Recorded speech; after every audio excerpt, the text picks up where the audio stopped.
My daughter, she's 8 years old, was trying to look out the window. It wasn't a very pretty sight, so again, she was trying to keep her away. New exclusive information tonight about the devastating crash that killed 3 people, injured 7, and shut down Highway 2 just outside of Grand Forks last night. Valley News Team's Ryan Laughlin was the first reporter on the scene.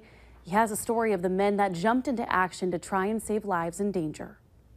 And there was a really bad accident here. I just arrived on scene. Before Valley News Live got there, I would say to avoid the area. even before the cops and ambulances could get there, A white van is overturned here. these guys jumped into action. I seen an overturned car. There was no sheriff's or police department personnel. It was obviously a vehicle that contained more than 1 or 2 passengers.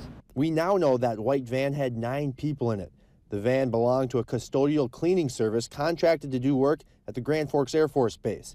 The van was changing lanes westbound on Highway 2 when the semi hit them and caused the van to roll. We went out to eat. It was me, my wife, my daughter, and my son. I was by myself. I went downtown to buy a freezer. I was off base with my family. We were going out to eat dinner. These 3 worked together on the Grand Forks Air Force Base in the Civil Engineering Squadron.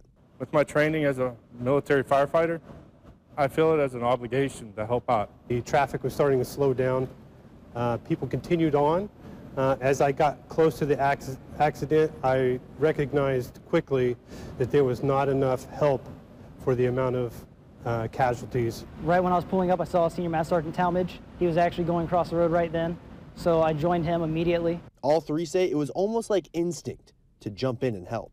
Checked the patients that were outside. There was a couple thrown from the vehicle, and then looked inside. We got the backboards and C-spine collars. We were working on the different victims that were there. For 2 of them, they jumped into action with their kids still in the back seat of their car. She knew that, this is part of our job, this is duty. My wife, daughter, and our son left them in the car. My wife is another military member as well. She wanted to come out and help, but I told her to stay with the kids. They don't describe their actions as heroic. They describe them as their responsibility. We have what's called a wingman concept, and that's taking care of those individuals around us, no matter how severe the situation is. Being in the Air Force, it's our responsibility to really help the community, just like the community helps us. Doing what they thought was right. I look at it as I just did what I would want somebody to do for me.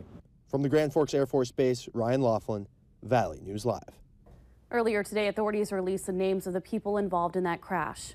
3 men from Grand Forks were killed in the crash. 39-year-old Jason Beaupre, 66-year-old William Joyner, and 41-year-old Gary Voller. 7 more people were hurt in the crash. 6 of them were from Grand Forks, including the driver of the van. And a young man from Hatton was also hurt. Officials with All True Hospital said last night they had 6 people in their care, and one of the people injured was transferred to another location, but they were not able to give us any update on their conditions today. More tragedy on the roads in our area. Minnesota woman is dead and 4 children hurt after a crash on I-94 involving a Fargo man last night.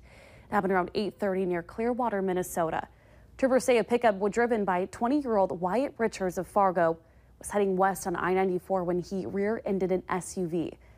The SUV went into the right ditch and rolled, killing the driver, 37-year-old Melissa Ali of St. Cloud.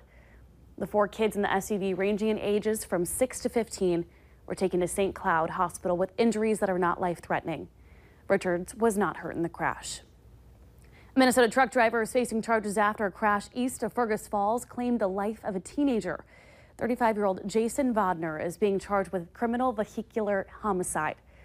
Prosecutors say he was driving a semi too fast for conditions on April 13th when he crossed the center line of the State Highway 210 near Vining and then struck the victim head-on, Jacob Quam, a 16-year-old sophomore at Henning High School.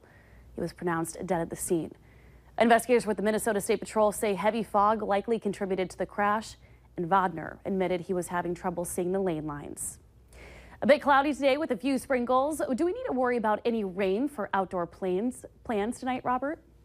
No, it looks like we're going to stay quiet across much of the area. Still a few isolated showers in a few locations, but all in all, after a stormy start to the day, it's turned out to be a pretty nice day across much of the region. We have temperatures right now, a mix of some 70s and some 80s, ranging from 71 in Baudette to 73 in Roseau, 81 Fargo and Wahpeton, 84 Devils Lake and Jamestown. Winds still on the gusty side in a few locations, but overall, They'll continue to subside as we head through this evening, becoming light and variable as we head through the overnight hours. Cloud cover, a lot of it has gotten on out here, but still some cloudiness out there, particularly across the far northern valley. A few sprinkles making their way through the Roseau area, Lake of the Woods area. Baudette could see a little bit of rain shower activity as we head through the next little while. Here in Fargo, we stay dry. Temperatures are slowly cooling on down, upper 70s by the 7 o'clock hour, mid 70s at 8, and dipping down into the lower 70s by 9. A pretty nice night out there, a wonderful night for a backyard barbecue, and that's where we're going to send it on out to Hutch Johnson in West Fargo at the Cashwise Backyard Barbecue.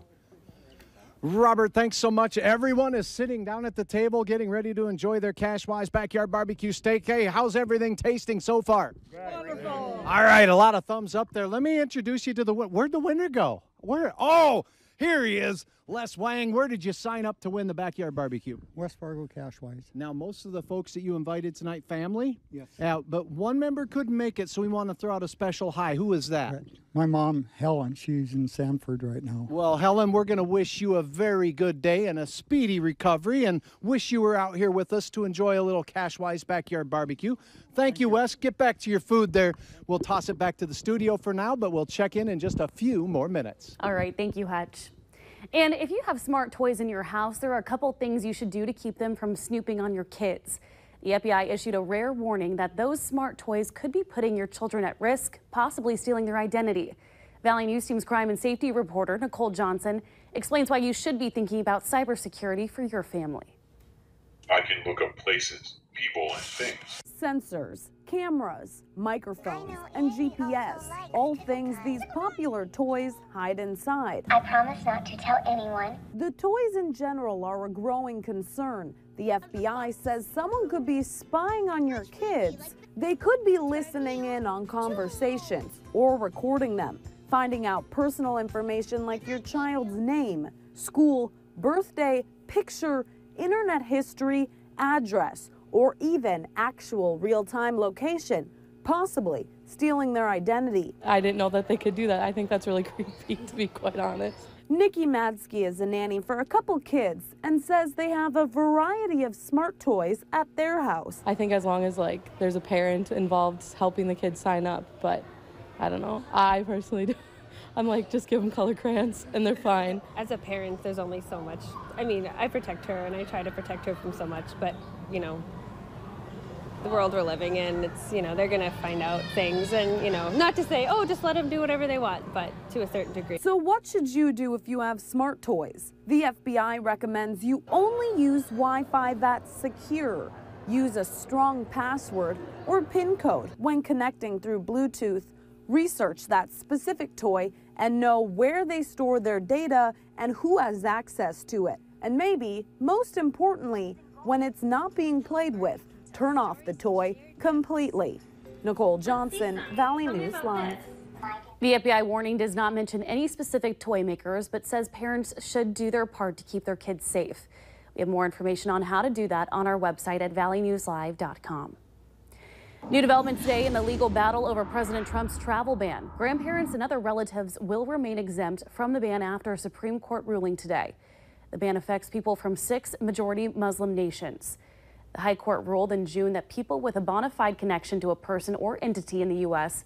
would be exempt from the ban.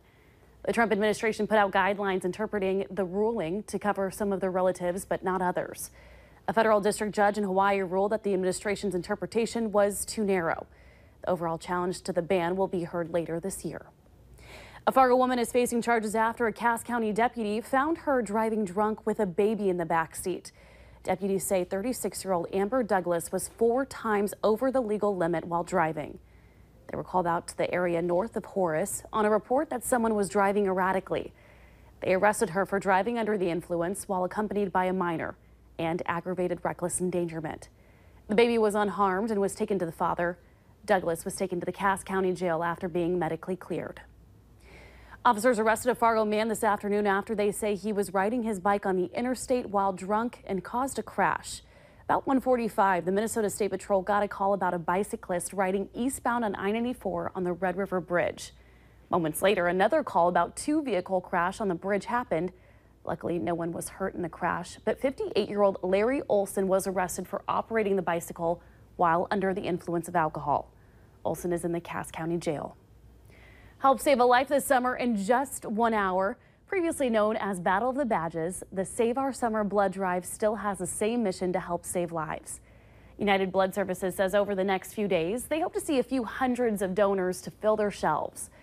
Cancer patients, accident victims, birthing mothers, and more all receive help from blood products donated at United Blood Services. The Save Our Summer blood drive goes through Friday. Tonight, you can donate until 7 o'clock, tomorrow from 11 a.m. to 7, and Friday from 9 a.m. to 3:30. A new development is going up in West Fargo, so you can have another option for a fun outing away from home. Plans are in place for the Lights at Cheyenne 32nd development located on the corner of 32nd Avenue and Cheyenne Street.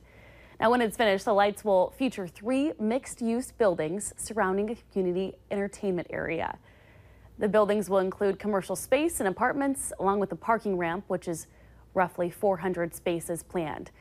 Construction is planned to begin in the fall of 2017 in a 2-phase process, with the second phase beginning in 2018.